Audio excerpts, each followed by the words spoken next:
Kalau untuk kegiatan di Masjid Al-Ihsan Muhammad Cengho ini, setiap hari kalau bukan bulan Ramadan, ini setiap selesai sholat zuhur itu ada tausiah lebih kurang 30 menit dari hari Senin sampai hari Minggu. Nah, kalau sekarang ini bulan Ramadan, ini sama, kita ada di waktu subuh, selesai sholat subuh juga ada tausiah, dan juga selesai sholat zuhur juga ada tausiahnya. Jadi ustadznya ganti-ganti gitu. Ya. Terus kegiatan yang lain selain di tausiah tadi, kita juga ada memberikan takjil kepada jemaah yang datang ke Masjid Cengho untuk buka puasa. Jadi itu ada berupa kurma sama minuman mineral ya, air mineral, serta nasi kotak. 60 kotak setiap harinya? Setiap hari 60 box. Jadi ini pemberian dari masyarakat di sekitar Cengho dan juga pengurus Masjid Al-Ihsan Muhammad Cengho. Sedekah Bu ya dari masyarakat sekitar. Kita memberikan ya. Biasanya Bu yang datang lebih nggak dari 60 orang? Yang datang kadang lebih. Nah, gimana kita ngaturnya? Ya, kalau lebih ya kita seadanya gitu, mana yang ada. Mana yang duluan? Iya, mana yang duluan datang ya itu ya, yang nggak dapat ya sudah, bukan rezeki gitu. Bener. Ya, cuma dapat kurma sama air mineral. Itu gimana Bu? Ini kan sedang pandemi nih, kita sendiri ada membatasin nggak untuk jemaah kita atau orang yang datang ke ibadah ke masjid tuh, ada batasan nggak? Ya, kalau kita untuk membatasi yang namanya masjid itu kita tidak bisa. Ya, jadi kita tetap membuka pintu masjidnya karena ya namanya orang mau ibadah, ya kan. Nah, tapi alhamdulillah sepanjang ini tidak begitu ramai semenjak pandemi ini. Kita juga ada kalau untuk mualafnya setiap hari Jumat ini alhamdulillah ada yang syahadat.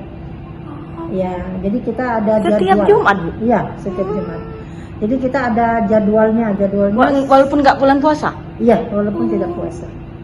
Ada jadi, aja ya. Itu ada. Kok bisa di hari Jumat tuh apa ada gimana itu bisa kok dia? Iya, memang kita ada jadwalnya setiap hari Jumat. Jadi kalau ada yang mau syahadat itu setiap hari Jumat selesai sholat Jumat.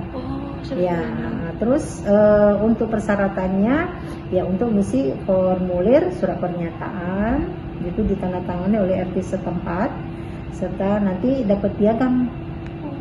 Jadi menyerahkan surat pernyataan, lampirin fotokopi KTP sama foto, pas fotonya 2 lembar. Itu kebanyakan warga Tionghoa atau warga? Ada yang Tionghoa, ada yang satu Jawa ada baru-baru ini ya. Tinggal di Palembang. Jawa, tinggal di Palembang. Kan enggak berhenti baik di cukup di syahadat baik kan Bu. Nah, ini ada. Ya, kita ada pembimbingan. Pembimbingan itu untuk belajar pengetahuan lebih kurang ya kita kasih aja untuk baca Iqra ya. Jadi pembacaan Iqra dan juga tentang tata cara sholat dan juga ya namanya mualaf ini kan harus tetap dikasih bimbingan ya karena takutnya nanti balik lagi beralih ya. Itu ada banyak Bu itu. Kalau sepanjang ini kita belum ada ya. Sepanjang ini ya belum ada. Saudara-saudara kita itu kita suruh datang ke sini atau gimana Bu? Kita kalau kemarin itu ada tempat di rumah ketua PT-nya, ketua masjidnya. Jadi disiapin tempatnya. Kalau sekarang ada ustadznya juga. Kalau untuk sekarang karena pandemi ini kita jadi ustadznya sendiri ibaratnya itu membatasi. Jadi sekarang istilahnya stop dulu ya. Untuk mengetahui keluarga sih orang tua itu tergantung sama yang calon mualafnya ya. Sebaiknya ya dikasih tahu orang tuanya, apalagi kalau tinggal serumah ya.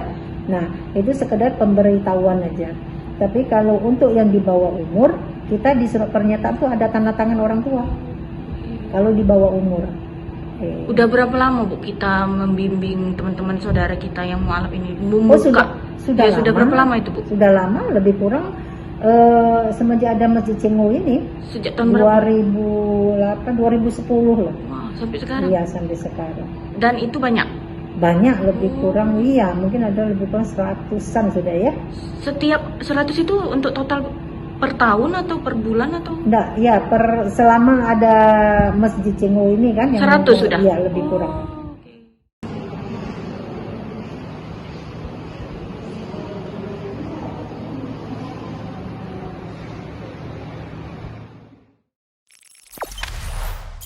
Jangan lupa subscribe, share, komen, dan like ya.